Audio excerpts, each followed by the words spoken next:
할렐루야. 주일 3부 예배 오신 여러분들 예수님 이름으로 환영하고 축복합니다. 우리 하나님이 얼마나 크신 하나님이신지에 대해서 우리가 예배 가운데 정말 하나님 만나고 경험하고 그 하나님으로 인하여서 정말 힘을 얻는 귀한 은혜 시간, 복된 시간, 예배 시간 되기를 소망합니다. 같이 찬양하겠습니다.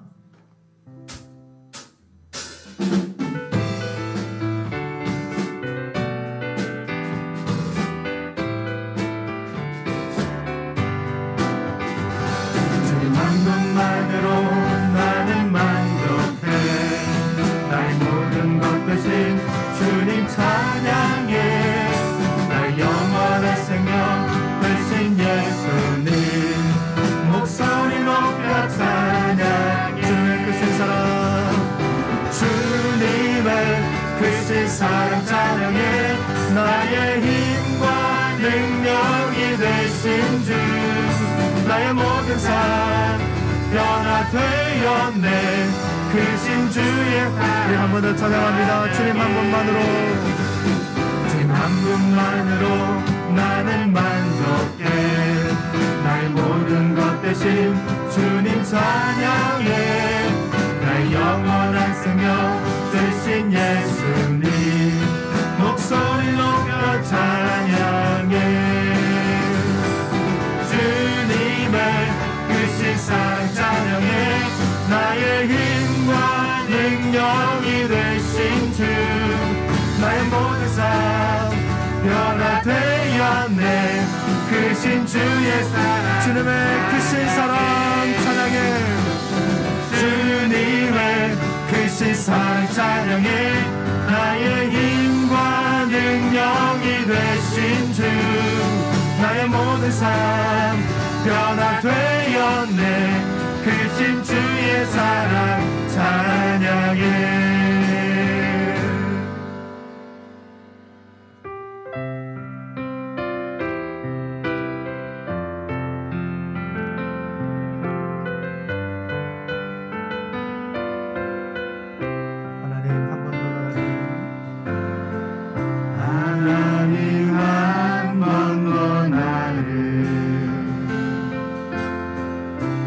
실망시킨 적 없으시고 언제나 공평과 은혜로 나를 지키셨네. 오 신실하신 주, 오 신실하신 주, 오 신실하신 주, 내 너를 떠나지도 않으리라. 내 너를 버리지도 않으리라. 약속하셨던 주님, 그 약속을 지키사 이후로도 영원토록 나를 지키시리라 확신하네. 지나온 모든 세월들, 지나온 모든 세월들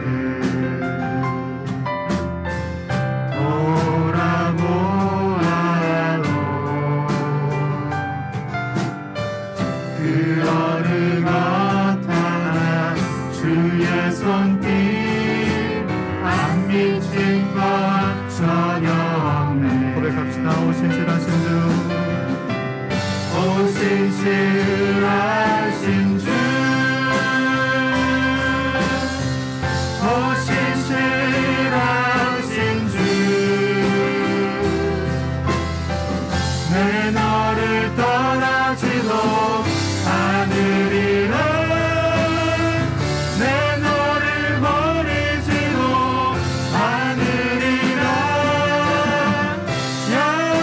약속하셨던 주님,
늙은 그의 영 깨우사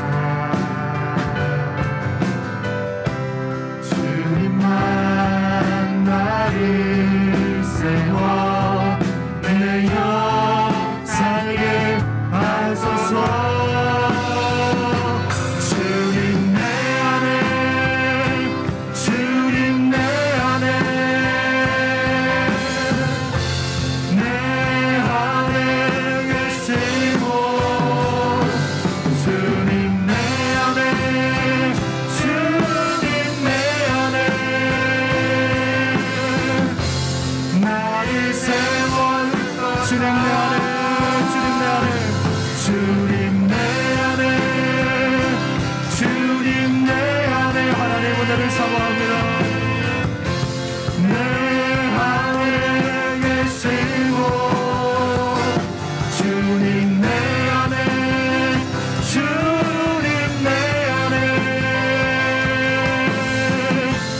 나 우리 한 번 더 믿음으로 고백합니다. 주님 내 안에 주님 내 안에 주님 내 안에 하나님 만나기를 소망합니다. 내 안에 계시고 주님 내 안에 주님 내 안에 나를 세워주소서. 모두 자리에서 일어나셔서 사도신경으로 신앙 고백하겠습니다. 전능하사 천지를 만드신 하나님 아버지를 내가 믿사오며 그 외아들 우리 주 예수 그리스도를 믿사오니 이는 성령으로 잉태하사 동정녀 마리아에게 나시고 본디오 빌라도에게 고난을 받으사 십자가에 못 박혀 죽으시고 장사한 지 사흘 만에 죽은 자 가운데서 다시 살아나시며 하늘에 오르사 전능하신 하나님 우편에 앉아 계시다가 저희로서 산자와 죽은 자를 심판하러 오시리라. 성령을 믿사오며 거룩한 공예와 성도가 서로 교통하는 것과 죄를 사하여 주시는 것과 몸이 다시 사는 것과 영원히 사는 것을 믿사옵나이다. 아멘.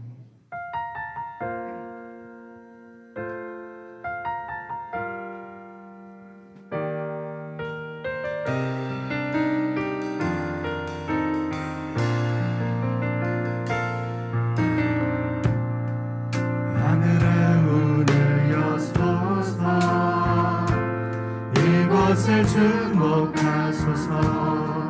주를 향한 노래가 꺼지지 않으니 하늘을 열고 보소서. 이곳에 임재하소서. 주님을 기다립니다. 기도의 향기가 하늘에 닿으니 주여 임재하여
간절히 기도합니다. 살아계신 하나님 아버지, 하나님의 은혜를 사모합니다. 말씀 중에 선포되어지는 하나님의 은혜를 사모합니다. 하나님 주신 그 말씀으로 믿고 그 말씀의 믿음으로 화답하며 하나님 만나는 귀한 은혜 시간 될 수 있도록 이 예배 가운데 주님 주권적으로 이루어 주시기를 간절히 소망합니다.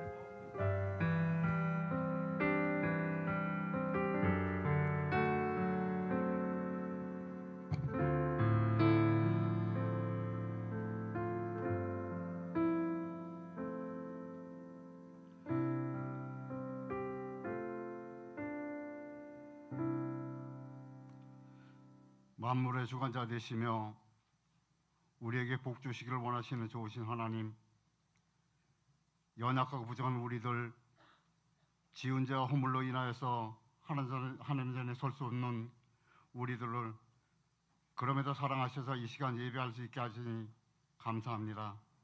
찬양과 경배를 드리오니 영광 받아 주시옵소서.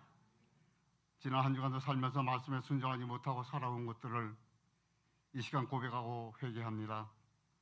우리와 죄와 허물을 십자가의 보혈로 정케하여 주시고 항상 거룩함으로 하나님과 동행하며 살아가는 우리가 되게 하여 주옵소서.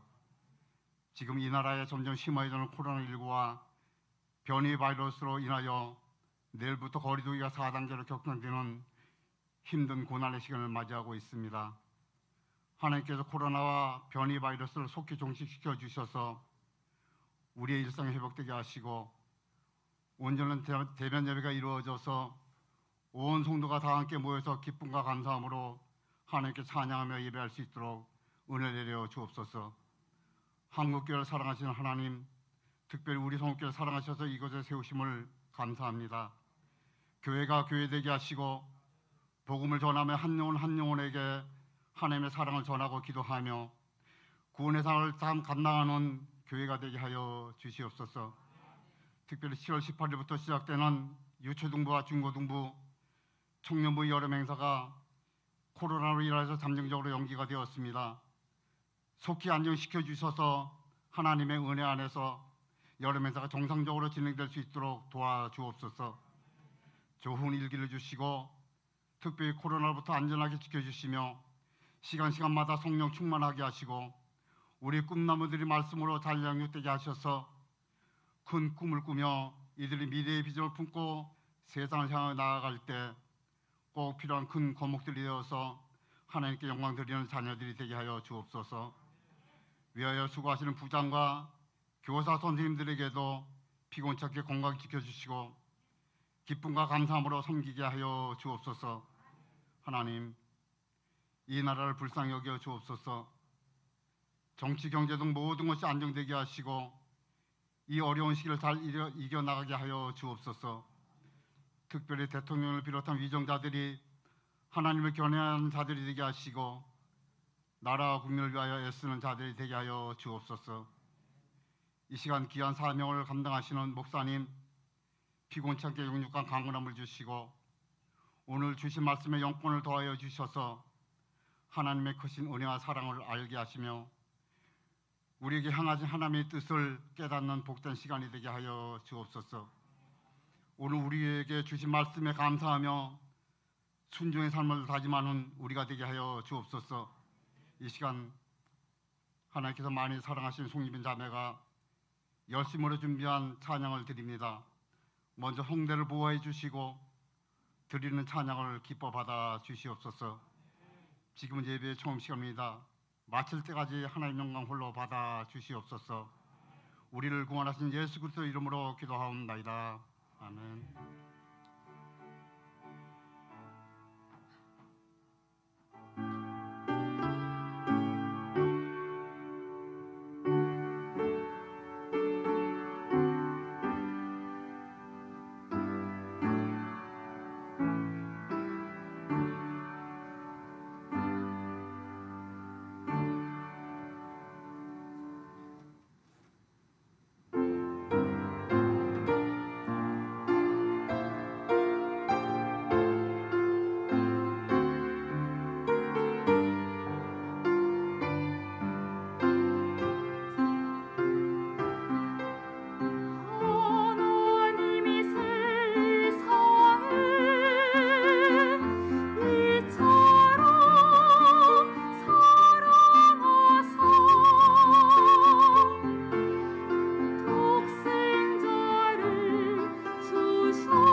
서운교회를 처음 방문하신 모든 분들을 환영합니다. 예배 후 새가족실에서 교회 안내를 받으시기 바랍니다. 예배 안내입니다. 서운교회는 정부의 감염 예방 수칙, 즉 발열 체크 및 출입자 기록, 마스크 착용, 손 소독제 활용, 안전거리 유지, 예배당 소독에 따라 예배를 진행하고 있습니다. 교회 방침에 적극적으로 협조해 주시기 바랍니다.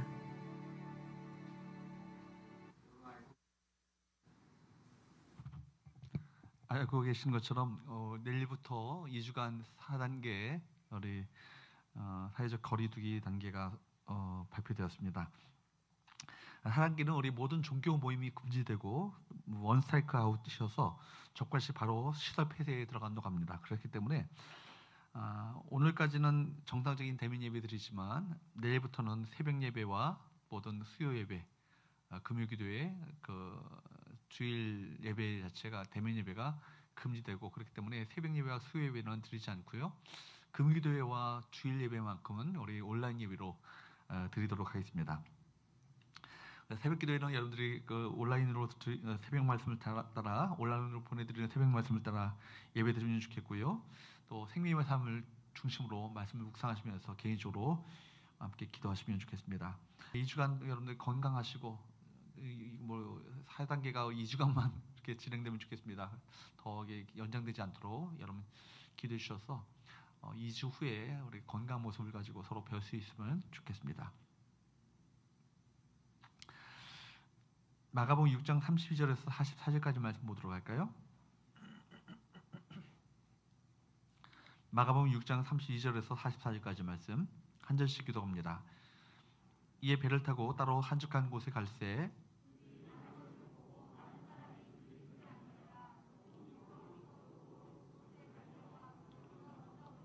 예수께서 나오사 큰 무리를 고시고 그 목자 없는 양 같음을 인하여 불쌍히 여기사 이에 여러 가지로 가르치시더라.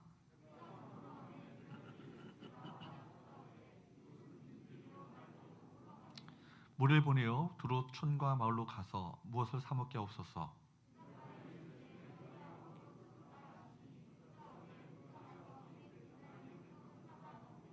이르시되 너희가 너에게 떡 몇 개나 있는지 가서 보라 하시니 알아보고 이르되 떡 5개와 물고기 2마리가 있더이다 하거늘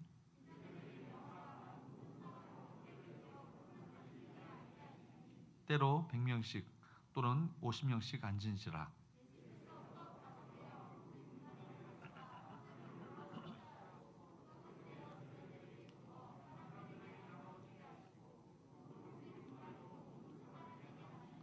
다 배불리 먹고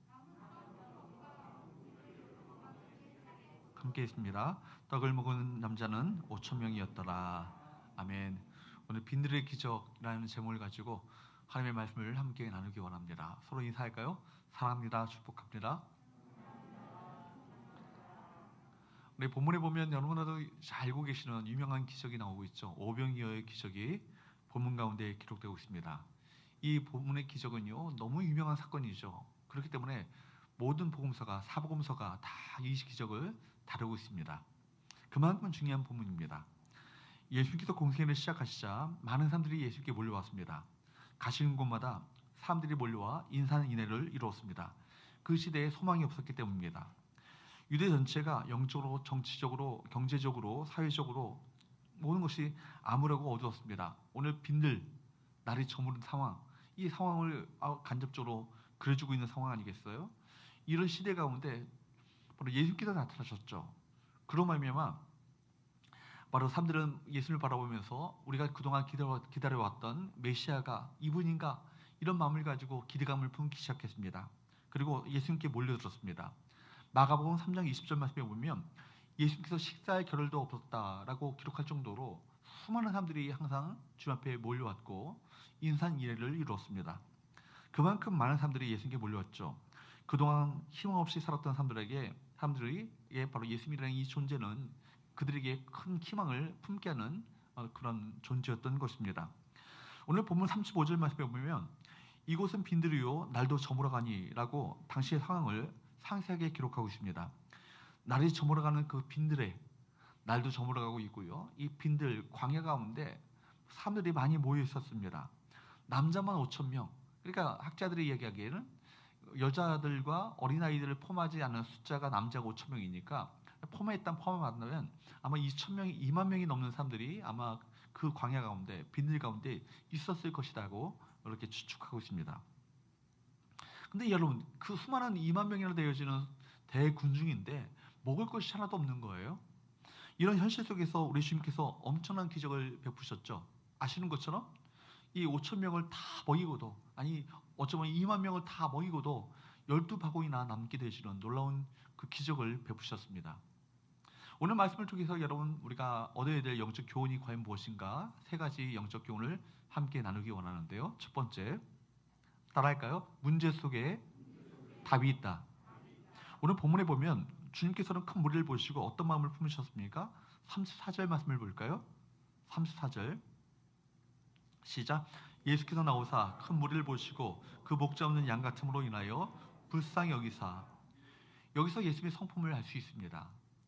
여러분, 하나님의 성품 속에는요, 긍휼, 컴패션이라는 그 바로 성품이 있습니다. 하나님께서는 인간의 필요, 인간의 고통, 인간의 문제 바깥에 계시지 않습니다. 하나님께서는 인간의 문제에 가까이 오셔서 인간의 문제를 다루시죠. 다루실 때 어떻게 다루십니까? 그냥 값싼 동정이 아니라 컴패션이라는 것은 뭡니까? 패션이라는 것이 고통이죠. 컴이라는 것이 함께라는 뜻 아니겠어요? 함께 고통을 함께 하시는 거예요. 바로 주님의 이 불쌍히 여기시는 이 마음이야말로 모든 구원과 생명의 원동력이 되는 것입니다. 여러분, 하나님의 불쌍히 여기심, 하나님의 컴패션이 언제나 하나님의 기적의 출발점이 됨을 우리 복음서는 동일하게 기록하고 있습니다. 주님의 불쌍히 여기시는 그 마음이 기적을 나타내 보이셨다는 거예요. 언제나 기적은요, 주께서 무슨 슈퍼맨적인 어떤 그런 능력을 과시하기 위해서 기적이 나타나지 않습니다. 언제나 한 영혼에 대한 그 무리에 대한 불쌍히 여기시는 그 마음으로 말미암아 기적이 출발되었음을 우리가 기억할 필요가 있는 것입니다. 여러분, 인간의 고통에 하나님께서는 연민을 끼치신 것입니다. 그래서 이 땅 가운데 누굴 보내셨어요? 예수님도 보내셨어요. 그리고 이 땅 가운데 우리를 구원하시기 위해서 예수님의 십자가에 못 박게 하셨습니다. 십자가가 무엇입니까? 바로 예수님의 십자가 사건이야말로 바로 하나님의 컴패션 아니겠습니까? 하나님이 인간의 죄의 고통을 함께 몸소 함께 느끼신 것입니다. 이것이 십자가예요. 십자가 위에서 예수님께서는 엘리 엘리 라마 사박다니, 나의 하나님 어찌하여 나를 버리시나이까? 십자가에서 죄를 심판하시는 하나님의 공의를 본 것입니다. 그리고 죄 때문에 아버지의 사랑에서 떠나 저 지옥으로 가는 인간의 고통을 예수님께서 십자가 위에서 몸소 느끼셨어요. 이 긍휼의 마음, 이 불쌍히 여기시는 이 마음이 바로 인간들을 죄에서 구원하시는 십자가의 기적을 이루셨습니다. 사랑하는 여러분, 바로 오늘 이 긍휼의 마음이 우리 여러분 마음 가운데 더 깊이 있게 느껴지고 묵상되어질 수 있기를 축복합니다. 바로 오늘도 우리를 향해서 이 불쌍히 여기시는 마음을 가지고 다가오시는 주님을 만나시는 저와 여러분 되시기를 축복합니다. 여러분, 그때 바로 제자들은 예수님께 무엇을 제안합니까? 35절, 36절 말씀을 볼까요? 시작. 때가 저물어 가매 제자들이 예수께 나와 여쭤오되 이곳은 비늘이요 날도 저물어 가니 무리를 보내어 두루 촌과 마을로 가서 무엇을 사 먹게 하옵소서. 여러분, 이곳은 빈들이요 날도 저물어 가니 무리를 보내어 두루 촌과 마을로 가서 무엇을 사 먹게 하옵소서라고 예수님께 제안했습니다. 많은 사람들은 어떻게 다 먹일 수 있겠습니까? 각자 마을로 가서 다 각자가 해결하도록 합시다. 아마 이렇게 제안한 거예요. 좋은 제안인 것처럼 보입니다. 간단한 해결 방법처럼 보입니다. 제자들이 보기에는 문제는 커 보이고 문제로 스스로 해결할 수 없다고 생각했기 때문에 문제에 직면하기보다는 쉬운 길을 찾으려 했던 것이죠. 다 알아서 흩어져서 먹고 오게 하는 것입니다. 간단한 해결책입니다. 그렇게 하면 별 문제가 없는 것처럼 보여요. 37절 말씀을 볼까요? 이에 주께서 뭐라고 말씀하십니까? 이 37절 같이 한번 읽어보도록 할까요? 시작. 대답하여 이르시되 너희가 먹을 것을 주라 하시니 여쭤오되 우리가 가서 200데나리온의 떡을 사다 먹으리까? 여기 본문에 보면 제자들에게 뭐라고 말씀하셨어요? 너희가 먹을 것을 주라고. 이 말씀 속에는 어떤 의미가 담겨져 있는 것입니까? 이 문제는 너희들이 얼마든지 풀 수 있는 문제라는 것입니다. 문제 속에 답이 있다라는 얘기죠. 본문에 보면 문제로부터 출발합니다. 저녁 시간에 많은 사람을 어떻게 먹일 수 있을 것인가? 아이들도 있고 이 가운데는 연약한 사람들도 있는데 바로 그래서 먹을 것을 해결해야 되는데 어떻게 해야 될까? 이것이 문제입니다. 여러분 예수님 말씀에 제자들은 우리가 가서 200데나리온의 떡을 사다가 먹이리까라고 도리어 예수님께 반문합니다. 이렇게 말한 사람은요 요한복음에 보면 빌립이라는 제자였어요. 아주 계산 빠른 빌립이 한번 계산해 보는 것입니다. 요한복음 6장 7절 말씀을 볼까요? 시작. 빌립이 대답하되 각 사람으로 조금씩 받게 할지라도 200데나리온의 떡이 부족하리이다. 여러분 계산해 봤더니 200데나리온 그 엄청난 돈을 가지고 음식을 사서 먹게 할지라도 이 모든 사람을 먹이기에는 턱없이 부족하다. 이 계산이 나온 겁니다. 200데나리온 1데나리온이 노동자 한 사람이 하루 종일 일해가지고 벌 수 있는 이 바로 노동 품삯이 1데나리온이에요. 여러분 그러니까 여러분 안식일을 빼고 다 이게 빼면은 200일을 총 일해가지고 우리가 일해야 되는 어떤 그런 금액이니까 1년치 연봉에 가까운 금액 아니겠습니까? 여러분 사실 그들은 이런 돈을 가지고 있지도 않았고 있다 할지라도 저물어가고 비늘에서는요 이곳에서는 불가능하다는 말입니다. 빌립은 사태를 잘 파악했습니다. 문제 속에서 답을 찾으라는 것이 아니라 그냥 문제를 분석했을 뿐이죠. 그리고 문제를 분석하고 도저히 이것은 우리가 할 수 없는 문제다 포기해버리고 말았습니다. 대부분의 사람들의 어떤 접근 방식이 바로 이렇죠. 사람들은 현실 안에서 문제를 분석하고 따지고 계산하고 판단합니다. 그리고 이것은 우리가 할 수 없는 것이라고 문제를 회피하려고 합니다. 이런 사람을 가리켜서 이성주의자라고 합니다. 빌립은 표면적 현상을 보고 분석하고 판단했습니다. 일반 세상 사람들의 계산입니다. 학교에서 사회에서 우리가 배우는 것입니다. 빌립은 그것을 넘어선 세계를 보려고 하는 눈이 아직 열려지지 않았습니다. 여러분 홍해를 갈랐을 때의 어떤 모세의 모습을 한번 보십시오. 홍해를 가르기 전에 모세가 홍해 수심을 재고 바다의 길을 재고 물의 조류를 평가하고 바다가 갈라지는 것에 대한 역사적 자료를 쭉 분석하고 또 전문가의 소견을 듣고 공청회를 열고 사람들이 어떤 민의가 어떤 것인지 한번 다 들어본 다음에 그 다음에 소위원회를 구성해서 합의한 후에 홍해를 가르려고 했다면 홍해를 가를 수 있었을까요? 어떻게 생각하세요? 불가능했을 것입니다. 홍해가 갈라지기 전에 사람들의 의견을 구하고 또 의논하고 분석하고 여러 가지 자료를 수집했다면 홍해가 갈라지기 전에 이미 사람들의 마음이 갈라졌을 거예요. 여러분 다윗이 골리앗과 싸움할 때 골리앗이 갖고 있었던 무기가 어떤 것인가 분석하고 골리앗을 어떻게 우리가 그 골리앗의 어떤 그 무기와 그의 어떤 전략과 전술을 다 분석한 다음에 골리앗을 싸워서 이길 수 있을 것인가 사람들이 의견을 물어본 다음에 그런 싸움에 임했다면 골리앗을 넘어뜨릴 수 있었을까요? 그렇지 않았죠. 모세나 여러분 다윗과 같은 사람들이 그 놀라운 기적을 맛볼 수 있었던 그 원인은 뭐예요? 문제 속에 답이 있다는 것을 알았어요. 이 문제를 볼 때는 이것은 불가능하지만 문제 안에는 누가 함께 계신다? 답이 되시는 하나님께 함께 하신다. 그렇죠? 여러분 바로 이 홍해가 갈라지는 이 상황 자체는 홍해가 있는 이 상황 자체는 좌우로 비아히롯과 바알스본 그 양쪽 골짜기가 있고 뒤에는 애굽의 특공 부대가 쫓아오는 형국 속에서 도간에 든 쥐다라는 생각으로 절망 가운데 있을 수 있지만 모세는 달랐습니다. 이 문제가 아니라 문제 속에 답이 있다. 답의 근원 되시는 하나님께서 우리와 함께 계시다. 이것을 알았기 때문에 홍해를 향해서 오히려 명령하고 홍해를 가를 수 있었던 거 아니겠어요? 다윗은 우리 이 이성적인 어떤 측면을 볼 때는 이것은 도저히 넘을 수 없는 산과 같은 골리앗, 그죠?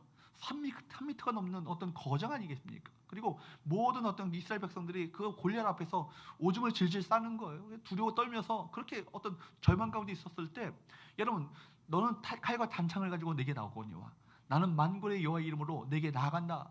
담대하게 나갔을 때 오히려 문제가 문제로 보는 것이 아니라 문제보다 더 크신 하나님이 나와 함께 하신다는 것을 믿고 의지하면서 나가는 순간 골리앗을 이길 수 있었던 건 아니겠습니까? 사랑하는 여러분, 우리 눈이 열려야 되는 거예요. 문제만 보면 문제죠. 문제만 보는 것이 문제, 그죠? 문제 속에 답이 있는 것을 우리가 여기에 미처 생각하지 못합니다. 우리가 계산한 대로, 여러분 예측한 대로, 여러분 분석한 대로 평가한 대로 다 되어지면 얼마나 좋겠어요. 근데 현실은 그렇지 않아요. 그렇기 때문에 우리는 기도해야 되는 겁니다. 기도한다는 말 안에는 정말 많은 의미가 있는 거예요. 우리 계산과 통계와 분석을 다 내려놓는다는 의미 아니겠습니까? 우찌무라 간조 선생님, 일본의 그 우찌무라 간조는요, 이 본문의 말씀을 그가 이거 어떤 주의하면서 이런 얘기를 합니다. 하나님 앞에서 계산하는 죄를 짓지 말라고. 하나님 앞에서 어떤 죄를 짓지 말라고요? 계산하는 죄를 짓지 말라고. 문제를 계산하면서 이제는 이것은 우리가 할 수 없는 일이다, 회피하려고 도망가려고 하는 어떤 제자들의 모습은 믿음의 행동이 아니라는 것이죠. 오히려 문제 앞에서, 문제 속에 누가 함께 하신다, 이 문제 속에 주님께서 함께 하시는 것을 그 제자들이 봤다면, 그걸 알았다면 그 문제를 회피하려고 하지 않았겠죠. 사실 계산만 앞세우는 사람은요, 아무 일도 해낼 수 없습니다. 제자들이 가지고 있는 것은요, 5,000명을 먹이기에는 턱없이 부족합니다. 비교가 되지 않습니다. 똑똑한 사람들은 자신들의 머리로, 자신들의 계산으로 결론을 내려고 합니다. 그리고 자신이 생각한 결론을 가지고 살아가는 거예요. 여러분, 빌립은 우리가 일상에서 만나는 세상 사람들과 같습니다. 세상의 학문과 문화 속에 살아가는 사람들이 다 빌립과 같죠. 그러나 주님의 접근 방법은 달랐습니다. 주님은 너희 제자들에게 뭐라고 말씀하십니까? 너희가 먹을 것을 주라고. 너희가 먹을 것을 주라고. 뭐 그렇게 말씀하십니다. 제자들은 문제를 회피하려고 했는데, 피하고 싶었는데, 주님은 제자들이 문제에 믿음으로 직면하기를 원하셨습니다. 주님께서 제자들에게 너희가 먹을 것을 주라 말씀하신 것은 문제 속에 뭐가 있다라는 거예요. 답이 있다라는 거예요. 너희들이 답을 찾아 답이 있다라는 겁니다. 문제를 피하지 말고 문제에 믿음으로 직면하라는 것 아니겠어요? 우리 주님은 우리 믿음을 테스트하고 계십니다. 문제를 푸는 방법을 찾을 것이 아니라 문제 해결자 되시는 주님을 찾아야 합니다. 여러분, 문제를 푸는 하나의 방법이 필요한 것이 아니라 모든 문제를 푸는 능력을 갖고 계시는 하나님을 경험하고 그 하나님을 익혀야 되는 것 아니겠어요? 기도하는 것이 뭐예요? 기도함으로 말미암아 당면한 문제 하나 풀어가는 것, 그게 문제가 아니에요. 기도함으로 말미암아 모든 문제를 풀어가시는 하나님을 만나는 것이 우리 기도의 궁극적인 목적이 되어야 합니다. 사랑하는 여러분, 그 기도는 얻기 위한 수단이 아니라 하나님을 알아가는 수단입니다. 사랑하는 여러분, 우리 문제의 답은 누구십니까? 하나님이십니다. 그분을 만나야 진정한 문제의 답을 찾을 수 있습니다. 우리 자원은 우리가 갖고 있는 어떤 통장의 잔고나 우리가 갖고 있는 백그라운드가 아니에요. 우리 자원은 하나님이십니다. 방법은 언제나 고갈되어 있습니다. 하나님은 언제나 우리와 함께 하시고 그분에게는 고갈되는 것이 없어요. 그분은 언제나 전능하신 하나님이십니다. 해법의 근원 되시는 하나님과 함께 하는 삶을 살면 그분에게서 모든 것이 흘러나오기 때문에 주님께 위탁하면서 모든 것이 쉬워지는 놀라운 하나님의 그 역사를 우리 모두가 경험하게 되는 거예요. 그러므로 하나님이 정말 의지할 분이라는 것을 우리 삶 속에서 실제적으로 경험해야 합니다. 우리 문제를 만났을 때 접근 방법이 중요해요. 문제를 만나면 피하려고 하지 마시고, 또 두려워하며 절망 가운데 포기하지 마시고, 문제를 만나는 곳 속에 정말 문제를 만난 것 자체가 오히려 주님을 만난 기회라. 하나님의 역사하실 그 기회를 만난 것이다. 이 가운데 하나님께 일하심을 우리가 체험해야 된다. 이 믿음을 가지고 문제에 직면하며 나가시는 저와 여러분 되시기를 주님으로 축복합니다. 문제 가운데 있지만 문제 속에 해답의 근원 되시는 주님께서 함께하고 계시다는 이 사실 자체가 중요한 건 아니겠어요? 사랑하는 여러분, 문제 속에 무엇이 있다고요? 답이 있습니다. 진정한 답의 근원 되시는 하나님께서 우리와 함께 계시고, 바로 문제의 답이 되시는 예수님께서 그 제자들과 함께 계신 것을 제자들이 몰랐기 때문에 그들이 문제를 회피하려고 했던 것 아니겠습니까? 우리 모두에게도 말씀하실 거예요. 너희가 먹을 것을 주라고. 너희가 한번 믿음을 가지고 주를 의지해보라고. 한번 믿음을 가지고 이 문제를 돌파해보라고 우리에게 말씀하시는 하나님의 음성을 이 시간 우리 모두가 깊게 우리 들을 수 있기를 주님으로 축복합니다. 두 번째로, 그러므로 여러분 따라합시다. 믿음으로 시도하라. 믿음으로 시도하라는 거예요. 그래서 문제에 믿음으로 직면하고 믿음으로 하나님의 역사를 시도해야 합니다. 이성주의자 빌립과 달리 또 다른 예수님의 제자 안드레는 달랐습니다. 안드레는 소년으로부터 받은 보리떡 5개와 물고기 2마리를 가지고 예수님께 왔습니다. 요한복음 6장 8절에서 9절 말씀을 보면 이렇게 기록하고 있어요. 한번 읽어보도록 할까요? 시작. 제자 중 하나 곧 시몬 베드로의 형제 안드레가 예수께 여쭤오되 여기 한 아이가 있어 보리떡 5개와 물고기 2마리를 가지고 있나이다. 그러나 이것이 이 많은 사람에게 얼마나 되겠사옵나이까. 여러분, 일단 예수님께 가지고 나온 것이 중요해요. 일이 되든 되지 않든 일단 예수님께 가지고 와야 합니다. 우리가 결론 내려서는 안 되는 거예요. 우리가 생각하기에 안 될 것 같아도 이거 주님 앞에 갖고 나와야 합니다. 예수님께서 결론 내리시도록 해야 하는 것입니다. 여러분, 기도하지 않고요 자신이 먼저 결론 내리는 분들이 참 많이 있죠. 그리스도인들이란 반드시 기도한 후에 결론을 내려야 합니다. 우리가 결론 내리려고 해서는 안 될 것입니다. 우리가 우리 인생의 결론을 내리려고 한다면 우리 인생에 우리가 하나님이 되고 마는 거예요. 우리가 하나님이라면 우리 인생에 우리가 결론 내려도 되겠죠. 그러나 우리는 하나님이 아닙니다. 그러므로 여러분, 신자는요 먼저 뭐 해야 합니까? 기도해야 합니다. 여러분, 하나님께 물어야 합니다. 하나님께 여쭤야 되는 거예요. 이것이 어떤 의미인가? 이것이 끝인가? 더 이상 기대하지 말아야 되는가? 여러분, 하나님께 여쭤야 합니다. 물어야 합니다. 그리고 우리가 충분히 기도한 후에 결론을 내려야 합니다. 기도하지 않고 결론 내려서는 안 되는 것입니다. 그러므로 여러분이 기도 생각하여서 결론 내리지 마시고 기도하여서 하나님께로부터 응답받아 결론 내리시기 바랍니다. 여기 한번 보십시오. 한 아이가 가져온 보리빵 5개와 물고기 2마리는요 참 지극히 초라한 거예요. 아이의 도시락이니까, 도시락에 담겨져 있는 빵이니까 그 크기가 얼마나 되겠습니까? 어떤 큰 바게트 빵이나 되겠습니까? 아니죠. 조그만 빵 5개였을 거예요.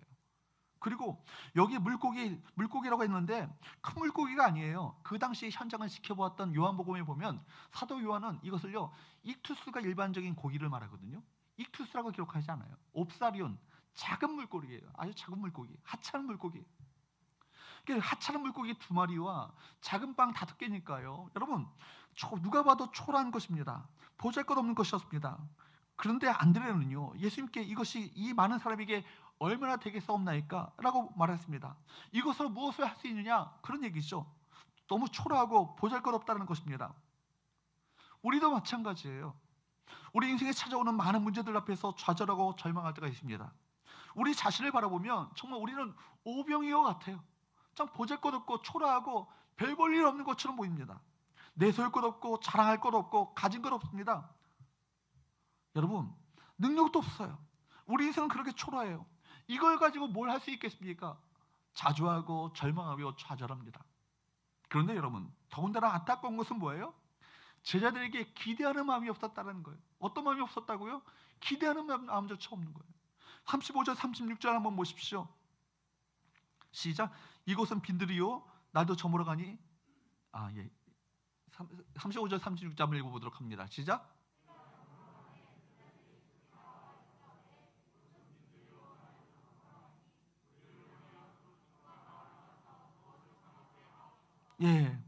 쉽게 문제를 회피하고 포기해버리는 그 제자들의 모습을 볼 수 있지 않습니까? 그들은요 자신들과 함께 하고 있는 인생의 정말 이 문제의 답이 되시는 하나님 예수님이 누구신지 몰랐어.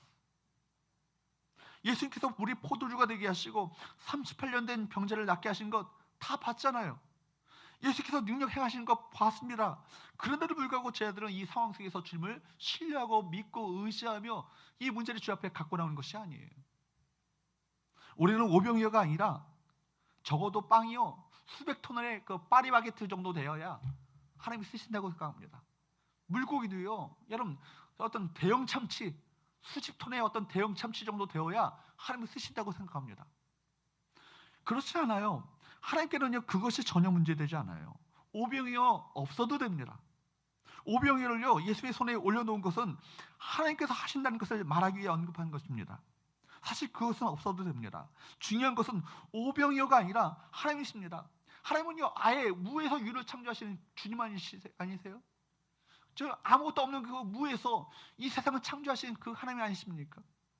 그렇기 때문에 여러분 하나님이 어떤 무이신가, 하나님이 누구신가 이것이 중요한 거예요. 우리가 얼마나 많이 갖고 있는가 이거 중요하지 않아요. 하나님께서 오병이어를 쓰셨다는 것을 여러분 바라보아야 합니다. 여러분 이것이 중요한 것이죠. 주님께서 제자들에게 너희가 먹을 것을 주라 말씀하신 것에 믿음으로 반응하면요 기회가 옵니다. 아, 하나님 역사하시겠구나, 일하시겠구나. 믿음으로 반응하면 우리가 믿음으로 순종한 만큼 총 5천 명이 아니라 2만 명의 그 수많은 군중들을 다 먹이고도 12바구니나 남게 되시는 놀라운 기적을 행할 수 있는 것이죠.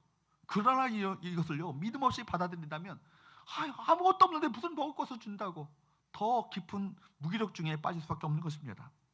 주님께서는요 우리에게 문제 속에서 기회를 주기 원하세요. 문제를 통해서 하나님을 만나기 원하십니다. 문제를 통해서 더욱더 하나님께 더욱더 깊이 나가기 원하십니다. 문제를 통해서 하나님 일하시는 역사를 청하기를 원하시는 것이 바로 주님이세요. 여러분, 위기라는 말이 있잖아요. 위기라는 말이 뭐예요? 위험이라는 뜻도 그 안에 있지만 동시에 기회라는 말도 그 안에 들어있습니다. 위험한 기회라는 것이죠. 위험하긴 하지만 하나님의 역사하실 기회가 위기예요. 여러분, 문제는요 문제를 문제라고 생각하는 것 자체가 문제 아니겠어요? 문제 속에 역사하시는 하나님을 믿고 의지하며 신뢰하게 될 때 오히려 이 문제는요 하나님의 역사하시는 일하시는 기회가 될 수 있음을 믿으시기를 축복합니다. 여러분, 문제가 기회로 보이는 은혜가 이 눈이 열려져야 되는 거예요. 여러분, 주님께서 제자들에게 너희가 먹을 것을 주라고 말씀하신 것은 너희들이 한번 해봐, 내가 함께할게, 내가 도와줄게, 그 얘기 아니겠어요? 너희들이 한번 믿음으로 시도해봐, 내가 함께 할게, 내가 도와줄게, 그 얘기 아니겠습니까? 기도하는 사람의 강점이 뭐예요? 일단 기도해 보는 거예요. 되고 안 되고는 하나님의 소관이고 우리는 기도해 보는 것입니다. 일단 기도해 보는 것입니다. 그 후에는 누가 하시는 거예요? 하나님께서 알아서 하시는 거예요. 기도한 후에도 내가 기도한 대로 안 되었어, 이를 통해서 하실 일이 있으신 거죠. 오히려 모든 것을 합력하여 선을 이루시 하나님께서는요 우리가 기도한 대로 안 되었어도 이것이 도리어 선을 이루실 기회로 그것을 만드시는 거예요. 이것이 하나님의 역사이신 것이죠. 그러므로 기도하는 사람들은요 긍정적이에요. 희망적입니다. 부정적이지 않습니다. 부정적인 사람은요 기도할 수 없는 것이죠. 본문에서 제자들이 우리가 가서 200데나리온의 떡을 사다 먹으리까 대답했을 때 주님은 제자들에게 너희에게 떡 몇 개나 있는지 가서 보라고 말씀하셨어요. 되든 안 되든 믿음으로 부딪혀 보라는 얘기 아니겠어요? 되든 안 되든 믿음으로 시도해 보라는 얘기 아니겠어요? 믿음으로 시도해 보라는 것입니다. 가만히 앉아 있지 말고 축복을 만들어내는데 축복이 씨앗 역할을 하는 것을 찾아보라는 것입니다. 왜 우리가 신앙 훈련을 받습니까? 주님의 일을 대행하기 위해서예요. 믿음으로 시도해 보는 거예요. 작은 걸 시도해 보다 보면 하나님의 일하심을 경험하다 보면 이 일을 통해서도 하나님께서 일하시는 것을 경험할 수 있겠구나. 이 기대감이 우리 가운데 커지는 것 아니겠어요? 요한복음 14장 12절 말씀에 보면 우리 주께서 이렇게 말씀하셨어요. 시작. 내가 진실로 너에게 이르노니 나를 믿는 자는 내가 하는 일을 그도 할 것이요 또한 그보다 큰 일도 하리니 이는 내가 아버지께로 감이라. 여러분, 이 말씀이 얼마나 놀라운 말씀이세요? 나를 믿는 자는, 주님을 믿는 자는, 예수님을 믿는 자는 내가 하는 예수님께서 하시는 일을 그도 할 것이라고요. 주님께서 하셨던 그 놀라운 역사들을요 그도 할 것이라고요. 뿐만 아니라 또한 그보다 주님께서 하셨던 일보다 더 큰 일도 하리니 이는 내가 아버지께로 감이라. 주님께서는요 제자들에게 그리고 우리에게 능력을 부여하셨습니다. 또한 예수께서 계속해서 14절에서 그 다음 9절에서 이렇게 말씀하십니다. 요한복음 14장 14절 시작. 내 이름으로 무엇이든지 내게 구하면 내가 행하리라. 주님께서는요 제자들이 주님의 일을 대행할 때 주님의 이름을 사용하시도록 허락해 주셨습니다.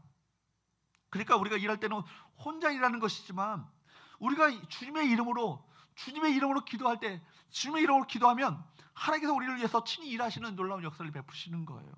그래서 주님께서 이렇게 말씀하셨습니다. 마가복음 9장 23절 시작. 예수께서 이르시되 할 수 있거든이 무슨 말이냐? 믿는 자에게는 능히 하지 못할 일이 없는 일을 하시니. 할 수 있거든이 무슨 말이냐? 할 수 있거든, 좀 우리 아들을 좀 고쳐주십시오라고 하는 그 아버지의 말에 뭐라고 말씀하십니까? 할 수 있거든이 무슨 말이냐? 나를 믿는 자들에게는, 하나님을 믿는 자에게는 능하지 못할 일이 없는 게라. 놀라운 말씀 아니세요? 여러분, 주님께서는요 이게 허풍을 떠시는 건 아니잖아요. 이 말씀을 그대로 우리에게 그렇게 시행하시겠다고 약속하신 건 아니겠습니까?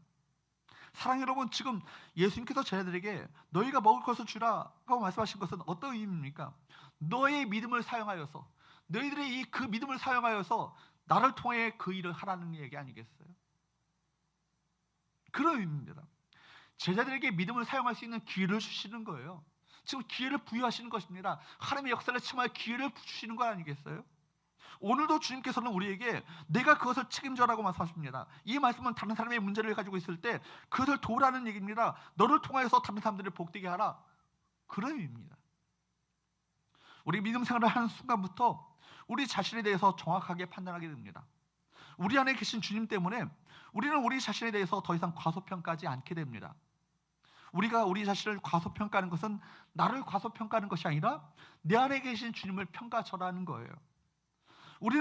주님께서는 우리 안에 있는 믿음의 가능성을 보라고 말씀하십니다. 믿음을 통해 이루어질 가능성을 바라보라고 말씀하십니까?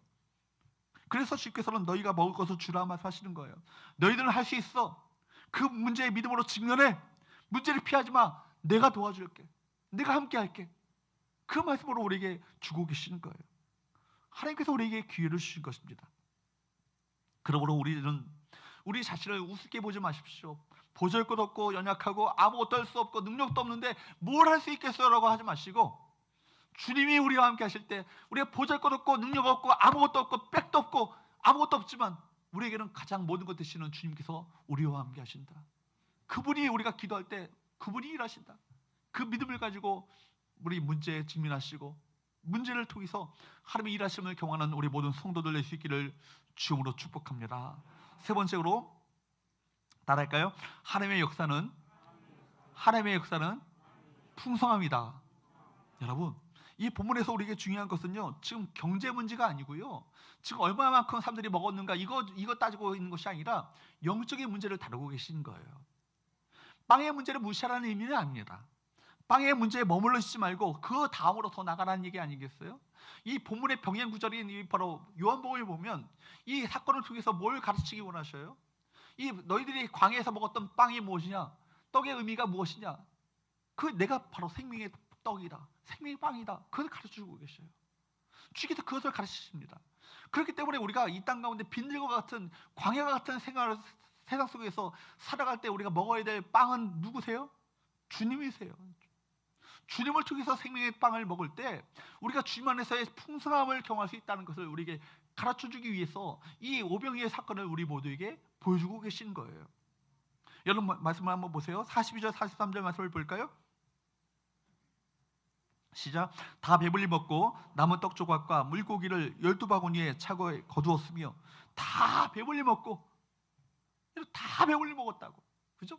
이 2만 명의 대군중이요, 다 배불리 먹었다. 그리고 뿐만 아니라 얼마나 남았다고요? 더 남았어요. 12바구니나 차게 거둔 떡과 물고기, 이건요 그리스도 안에서의 풍성함과 그리스도 안에서의 부유함을 말하고 있는 거예요.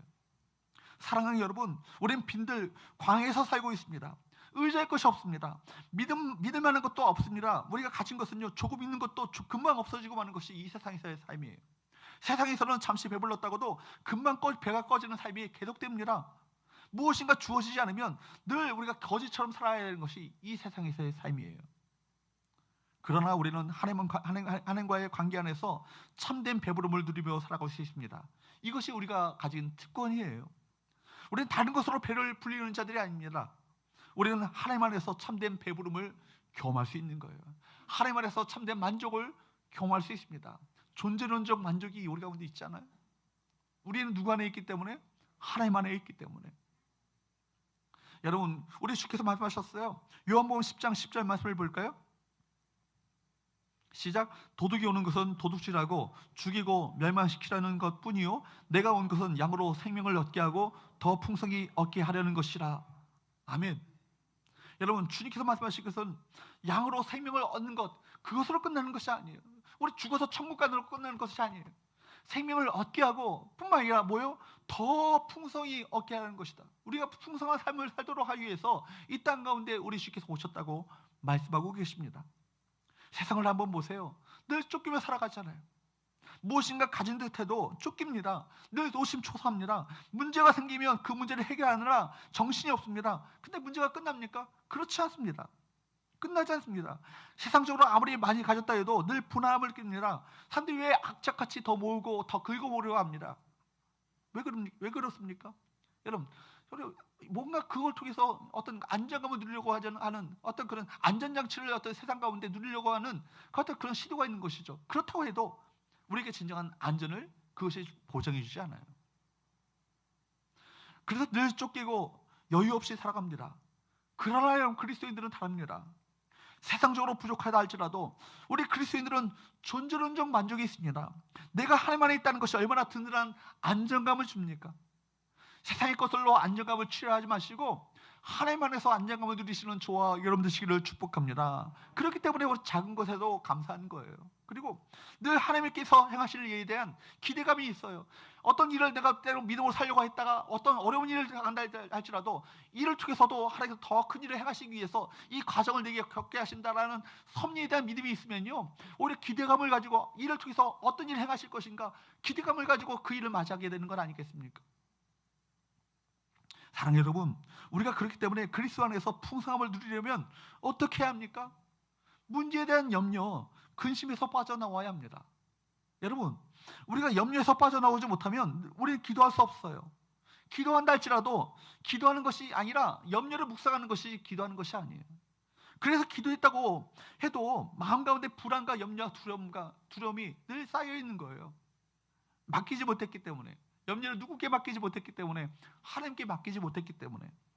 필요를 가지고 하나님께 나왔지만 사실은 필요에서 빠져나와야 합니다. 문제보다 크신 하나님을 묵상하셔야 합니다. 문제에서 눈을 들어서 바로 내 안에 일하실 하나님을 더욱더 기대감을 가지고 바라볼 수 있는 눈이 열려져야 되는 거예요. 여러분, 베드로전서 5장 7절 말씀을 보세요. 베드로가 말하고 있잖아요. 로마의 그 황제, 네로 황제의 핍박으로 말미암아 흩어진 나그네들에게 뭐라고 명령하십니까? 시작. 너희 염려를 다 주께 맡기라. 이런 그가 너희를 돌보심이라. 너희 염려 남김없이 모두 다 누구께 맡기라고요? 주님께 맡기라고요. 캐스럴 유어 앵저리어치 온 힘이에요. 여러분들이 모든 염려 근심을요 다 캐스하라고요. 캐스가 뭐예요? 던져버리는 거 아니에요. 던지는. 누구에게 던져요? 주님께 던져버리는 거예요. 주 아버지, 이거 제 문제 아니에요. 아버지 문제예요. 아버지가 처리하실 문제예요. 주 앞에 맡기는 거예요. 맡기고 나서 우리는 평안함을 누리는 거예요. 우리가 그렇게 할 수 있는 이유가 뭐예요? 이는 왜냐하면 우리는 왜 어떤 존재입니까? 주님께서 돌보시는 존재이니까. 다시 한번 읽어보도록 합니다. 시작. 너희 염려를 다 주께 맡기라. 이는 그가 너희를 돌보심이라. 여러분, 이 말씀을 묵상하는데 얼마나 마음 가운데 그 은혜가 되는지. 너희 염려를요 남김없이, 너희 자녀 문제들도, 너희 교회 문제들도, 목회 문제들도, 이런 모든 문제를 다 아버지께 맡기라. 왜냐하면 그분이, 아버지가 날 돌보신다. 얼마나 은혜가 되는지 모르겠어요. 여러분, 한 가지만이 아니라 모든 염려 다 주 앞에 던져보내라는 것입니다. 아버지, 이 문제 제 거 아니에요. 아버지께서 맡아주세요 라고 주 앞에 맡기면요, 맡긴 만큼 책임주시는 하나님의 은혜를 우리 가운데 베푸시는 거예요. 돌보시는 은혜를 베푸시는 거예요. 여러분, 시성이라는 걸 찬양하세요? 그 찬양이 보면 내게로부터 눈을 들어 주를 보기 시작할 때 주위를 보겠네, 그런 찬양의 가사가 있어요. 그 찬양의 가사를 부를 때마다 얼마나 은혜가 되는지 모르겠어요. 내게로부터 눈을 들어, 정말 동감합니다. 염려로 가득 찼나, 아무것도 할 수 없는 것 같은 내게로부터 눈을 들어서 문제보다 크신 주님, 그 주님을 보기 시작할 때 주님께서 역사하시는 일을 보게 될 것이라는 거예요. 그러므로 우리의 상상을 초월하는 것을 여러분, 하나님께서 우리 가운데 허락하시는 그 하나님을 바라볼 수 있는 눈이 우리 가운데 열려질 수 있기를 주님으로 축복합니다. 여러분, 하나님은 우리 필요보다 크시고 우리 염려보다 크십니다. 문제를 만날 때 문제보다 크신 하나님의 사이즈를 여러분 묵상해 보셔야 되는 거예요. 하나님의 사이즈가 얼마나 크십니까? 우리가 구하는 것보다 더 좋은 것을 능히 주실 그 주님의 능력을, 여러분, 그 주님의 능력을 우리가 묵상해 보셔야 되는 거예요. 에베소서 3장 20절 말씀에 보면 이렇게 말씀하시지 않습니까? 시작. 우리 가운데서 역사하시는 능력대로 우리가 구하거나 생각하는 모든 것에 더 넘치도록 능히 하실 이에게, 우리가 구한 것만큼만, 생각한 것만큼만 주시는 주님이라고 그래요? 뭐라고 그래요? 구하거나 생각하는 모든 것에 더 넘치도록 능히 하실 그분에게. 처음에는 우리의 필요로부터 시작했지만 이제는 필요에만 몰두하지 마시고 그 필요를 채우실 하나님께 집중하시길 바랍니다. 하나님은 우리 필요보다 크십니다. 하나님께서는 우리 필요를 간신히 채우시는 분이 아니세요. 오히려 어떠한 분입니까? 자기 육체를 찢으셔서 우리에게 빵으로 내주신 그 주님 아니세요? 하나님께서는 당신의 아들, 당신 하나님, 예수님은 하나님에게 어떤 존재였을까요? 여러분 부모님 되신 분들은 다 아실 거예요. 자녀가 때로는 내 생명보다 귀하게 느껴질 때가 있어요. 그죠? 하나님께도 동일하게 그런 마음을 품으셨다고 생각합니다. 하나님께서는 예수님이 얼마나 성자 하나님이 얼마나 귀한 존재시셨겠어요. 그런데도 불구하고 자기 아들을 아끼지 않고 우리에게 내어주신 그분께서 하물며 그 아들과 함께 모든 것을 우리 가운데 주시지 않겠어요? 로마서 8장 32절 시작. 자기 아들을 아끼지 아니하시고 우리 모든 사람을 위하여 내주신 이가 어찌 그 아들과 함께 모든 것을 우리에게 주시지 아니하겠느냐? 이 말씀 믿으셔야 합니다. 여러분 일상의 필요를 채워주는 정도가 아니에요. 하나님께서는 그 아들까지도 주기 원하시는 풍성하신 하나님이십니다. 여러분 그 아들까지도 주신 그분께서 그 아들과 함께 모든 것을 우리에게 주시지 않겠느냐? 주님께서는 우리를 더 사랑하시고 우리 모든 것을 자신의 모든 것을 다 우리 모두에게 주셨어요. 사랑하는 여러분, 하나님 안에서 믿음으로 하나님의 풍성한 역사를 경험하는 저와 여러분 되시기를 주님으로 축복합니다. 사랑하는 여러분, 말씀을 맺겠습니다. 이 오병이의 사건은요, 여러분 골몇 번 들었던 설교일 거예요. 그죠? 얼마나 많은 설교를 들었던 이 말씀이 있겠습니까? 사복음서에 다 기록된 말씀이기 때문에 수없이 우리 뻔한 말씀, 아는 말씀이지만 그러나 이 말씀을 얼마나 많이 기록된 말씀이기 때문에 더 중요한 말씀이 돼요. 하나님께서는 예수 그리스도가 하나님 되심을 드러내시는 놀라운 사건을 우리 모두에게 보여주십니다. 하나님께서는 오늘도 우리를 통해서 여러분 우리가 하나님의 되심을 드러내기를 원하셔요. 문제 앞에서 믿음으로 직면하면 우리의 삶을 통해서 하나님께서 하나님 되심을 드러내실 줄로 믿습니다. 그리고 우리를 기다리시는 거예요. 너희가 믿음을 가지고 나와 함께 하나님의 큰 일을 경험하기를 원한다. 나는 그 기대감을 가지고 우리에게 이 모든 것을 허락하시는 거예요. 사랑하는 여러분, 하나님께서 오늘 우리의 삶을 통해서 하나님의 살아계심을 나타내 보이며 드러내 보이기를 원하십니다. 빈들과 같은 우리 삶에서 믿음으로 반응하시고 믿음으로 행하시고 믿음으로 기도하시고 믿음으로 시도하심으로 말미암아 하나님 되심을 경험하는 우리 모든 성도들 될 수 있기를 주님으로 축복합니다. 기도하겠습니다. 하나님 아버지, 우리 삶이 날이 저물어가는 빈들과 같은 삶임을 고백합니다. 현실 어려움으로 인해 빵의 문제를 해결하는 것이 절실한 것이 사실이지만 빵에 집중하는 것이 아니라 하나님께 집중할 수 있도록 은혜 베풀어 주옵소서. 하나님께 모든 염려를 맡기고 믿음으로 주님을 의지하며 살아가게 될 때 하나님 안에서 진정한 자유를 누리게 될 줄로 믿습니다. 썩은 양식에서 눈을 떼어 예수 그리스도와 예수님의 말씀을 따라 살아가게 하여 주셔서 날마다 하나님의 풍성한 역사를 경험하는 우리 모든 성도들이 있도록 도와주시옵시고, 문제 앞에서 좌절하고 절망하며 포기하는 것이 아니라 믿음으로 하나님과 함께 그 일을 시도함으로 말미암아, 기도함으로 말미암아, 또 함께 믿음으로 시도함으로 말미암아 하나님의 살아계심을 경험하는 우리 모든 성도들이 있도록 축복하여 주옵소서. 예수님의 거룩하신 이름으로 기도합니다. 아멘. 393장 찬양하면서 준비하신 예물 주 옆에 드리겠습니다.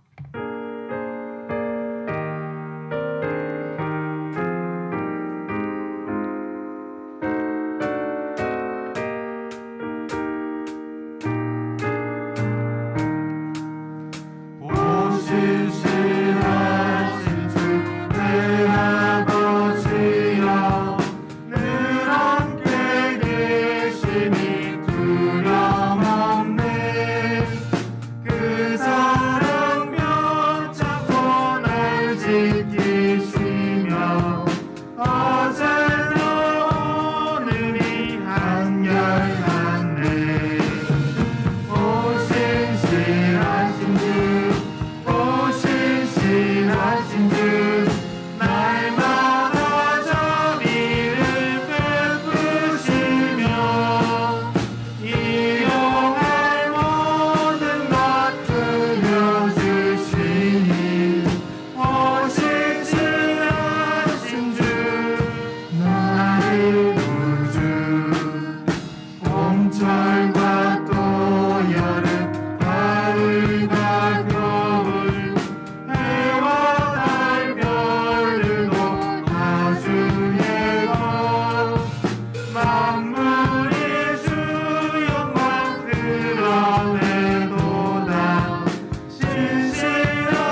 날마다 자비를 베푸시며 이 영할 모든 것 내려주시니 오신 신하신 주 나의 구주. 함께 일하셔서 주가 일하시네 찬양 부르신 후에 헌금 기도와 축도로 예배 마치겠습니다.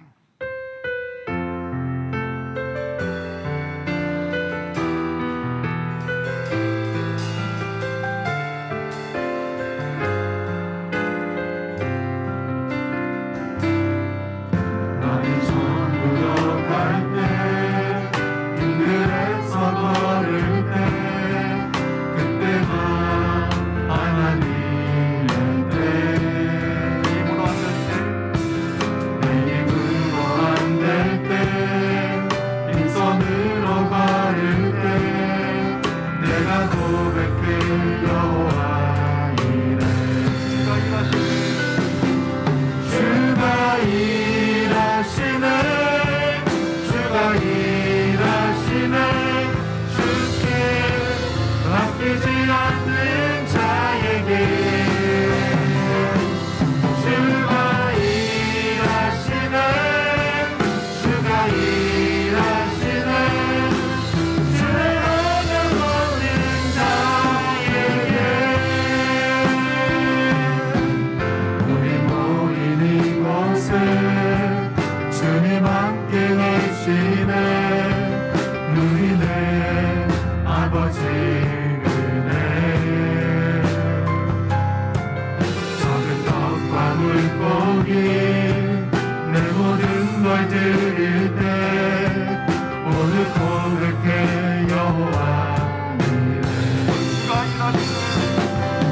주가 일하시네 주가 일하시네, 주가 일하시네, 주께 맡기지 않는 자에게. 주가 일하시네, 주가 일하시네, 주의 하늘 거린 자에게. 주가 일하시네, 주가 일하시네, 주께 맡기지 않는 자에게. 주가 일하시네, 주가 일하시네, 주의 하늘 거린 자에게. 하나님 아버지 참으로 감사합니다. 우리에게 베푸신 모든 것들이 오늘도 하나님의 은혜의 선물임을 고백하며 감사 마음을 담아 귀한 예물을 주앞에 드립니다. 저희들의 마음을 저희들의 정성을 받으시고 흠양하여 주옵소서. 하나님 특별히 코로나19 속에서도 우리 성도들의 가정을 지켜주시고 보호하여 주옵소서. 건강과 가정과 사업장과 직장과 삶의 터전을 지키시고 보호하여 주시기를 원합니다. 속히 코로나가 하나님 잠재워져서 정성적으로 예배할 수 있도록 이 코로나 또 이 변이 바이러스로부터 우리 성도들과 우리 교회를 지켜주시기를 원하고 기도합니다. 이 시간에 연약한 육신을 가지고 나온 성도들이 있습니다.